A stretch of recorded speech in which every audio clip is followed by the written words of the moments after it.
I linked up Claire to Clara Mwanje, who's the founder and creative director of Interior Perspective Studio, which is an interior design company. Interior Perspective has worked with numerous corporate clients, including Kayana Working Space, Amex Auto and Hardware, Ligibre Holdings, amongst other established business. Clara holds a distinction in interior design from Buruburu Institute of Fine Art and has a bachelor's degree in IT. Thank you. Hi. Hi, Clara. Hi. I'm fine. Welcome. I'm Claire. She's actually your biggest fan. Oh, thank you. Thank you. I'm humble. Welcome to Kayana. This is a space we did beginning of this year, finished up in March. Oh, it's so beautiful, my goodness. Thank you That is the very touch of much. interior design. Yes, this is just a tip of A tip of it. Not the fake interior designers. No, Instead of cutting, unasema you're a No. So we are interior designers and we make sure that we actualize the designs that we do. Interesting. Okay. So with Claire, to actually you guys go have a conversation. Yeah, because I know she set up a business a couple of years back and she's looking after you. And she wants to learn from you. Thank you. So I'll leave you guys to go have a conversation and then I'll see you guys in a bit. All right. Thank you. Thank you. Thank you. So, yeah.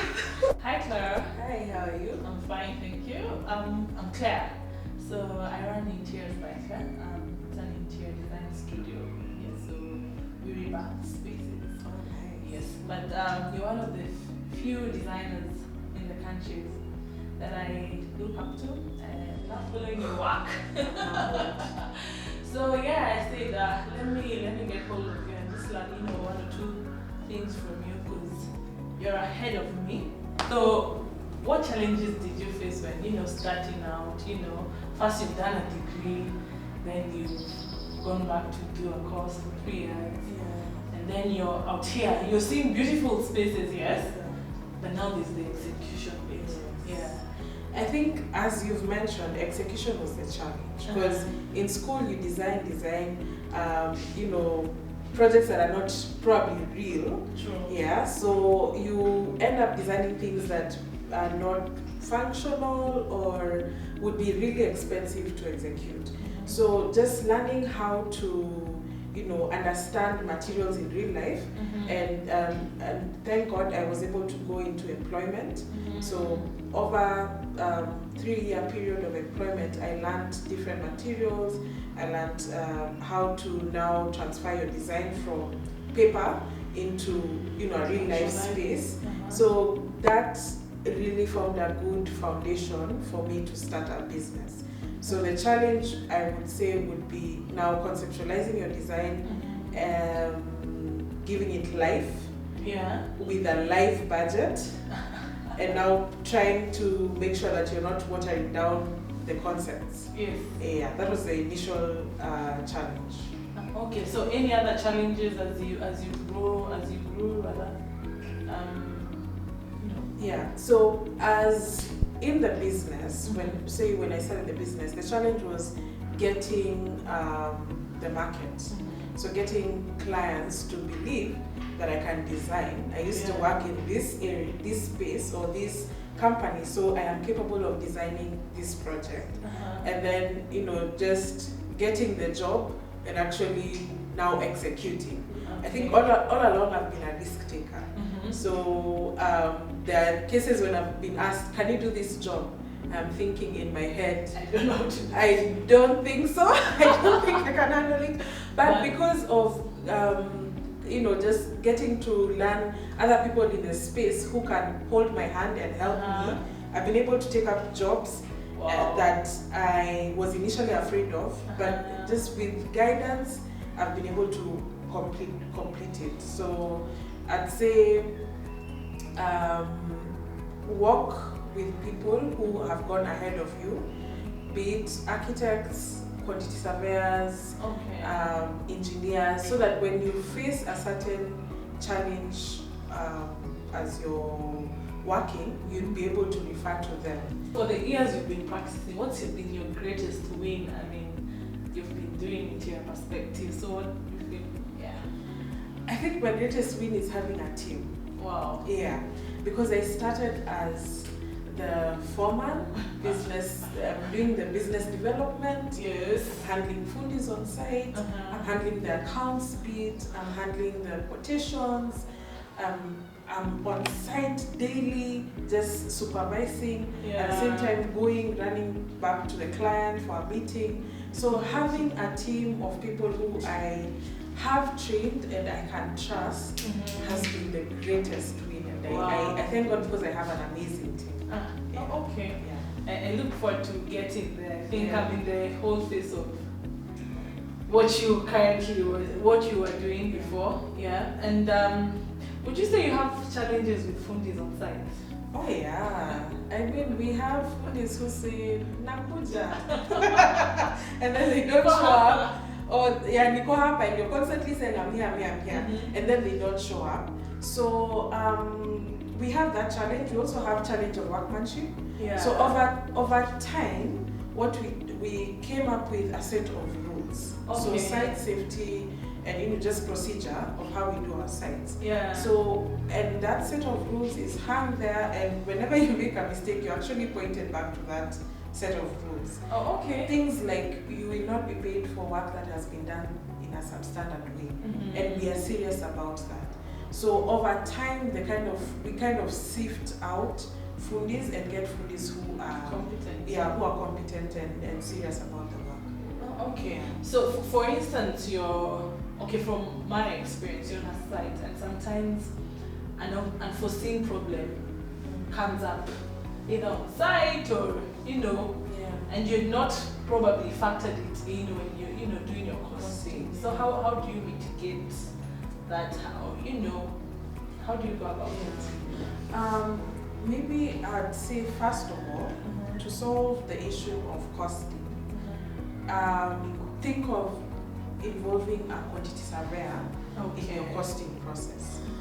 That will help you also mitigate, issues that come up, because I don't think there's a site or a project that will just go in a straight line. Sure.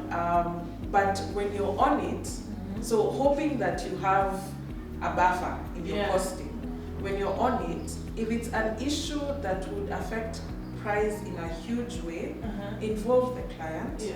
Let them come on site, maybe in your weekly meetings, take them through and help them understand what the issue was.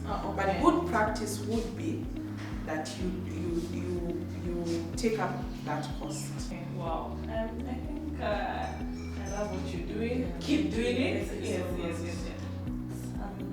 Great and glad for you. Thank you. Very well. Thank you. So after meeting up with Clara of Interior Perspective, I had quite a number of takeouts. My greatest was site safety rules and procedures, collaborating with industry players, and building a competent team. Thank you. On the Hustle Hangout this week, we feature Emma Stella Gakuo, who's the co-founder of Savannah Circuit Tech, which is an innovation-focused company that focuses on developing technology that addresses developmental challenges. One of their products is the Maziwa Plus chiller that seeks to address the needs of farmers. My name is Emma Stella Gakuo. I'm the founding partner and head of business operations at Savannah Circuit Tech. So at Savannah Circuit, we manufacture and distribute last mile, mobile solar-powered cooling units that can be placed on any means of transportation, from a motorbike, tricycle to a truck. So for this, we provide it to dairy cooperatives to help cut milk post-harvest losses and ensure there's maximized profits for dairy farmers. Because of the poor road network, most of these farmers use boda, bicycles, and plastic cans, which in the end will either take a longer time to deliver milk to markets. Also, for the plastic containers, they are hard to clean, they overheat, and the milk goes bad, right? So to make this work, we thought, how can we have a comprehensive solution that will solve the whole problem? It's been quite a journey. So because we did our first pilot from December 2017 through some time in March 2018. And then from that time, the product we had was very novel. It had so many components to it. And for the people that were supposed to use it, it was a bit advanced. So we had to make sure the technology is accessible in the sense that it's very simplified. And it is for this reason now we iterated the product design, how it fits on the motorbike, what features to include. And it's from there we did the second pilot. still in the year of 2018. And post that, now when we launch commercially in May, so it's been quite a journey of trying to iterate the product design, fit it with the end user, who's the smallholder dairy farmers, and the dynamics of the dairy sector. And for that, we were able to have a solid product with very key features. For example, testing the cooling parameters that we are able to reach the optimum temperatures, 5 degrees that are required for the dairy industry, for example. So it's been quite a journey figuring the tech. How do you compress it to the point that it can fit in different capacities? We always say the future is bright because, for one, with our cooling tech, it can be applied on different scenarios. We are anticipating vaccine industry, horticulture, and also aquaculture in the fish industry with the fisher folks.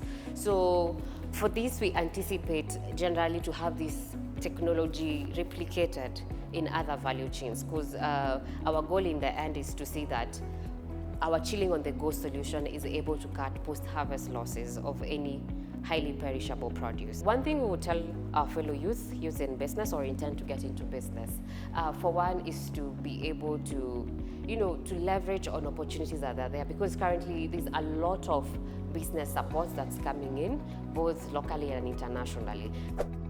Thank you so much for having watched the show. Hope you've learned a thing or two from the conversation between Claire and Clara on the interior design business. If you're an entrepreneur out there and you'd like to be a part of the Hustle Hangout or be a part of the show, feel free to reach us on our social media handles that are running below the screen. And also remember, each and every Wednesday to grab a copy of The Standard to reach the Hustle magazine, where I usually write the Business Coach column.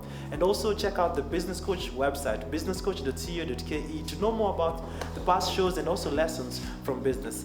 My name is Ian Dennis, and this has been the Business Coach, where we help entrepreneurs better their businesses. Here are events to look out for. On October 4th, there's a free professional development training happening at the San Valencia Boardroom from 5:30 p.m. to 8 p.m. On October 4th, there's a Good to Great Entrepreneurship Forum happening at Strathmore University from 8 a.m. And on October 30th, there's a 3rd Annual Entrepreneurship Summit happening at the Tangaza University from 8:30 p.m. If you like your event mentioned or the Business Coach to be a part of your event, feel free to reach us on our social media handles.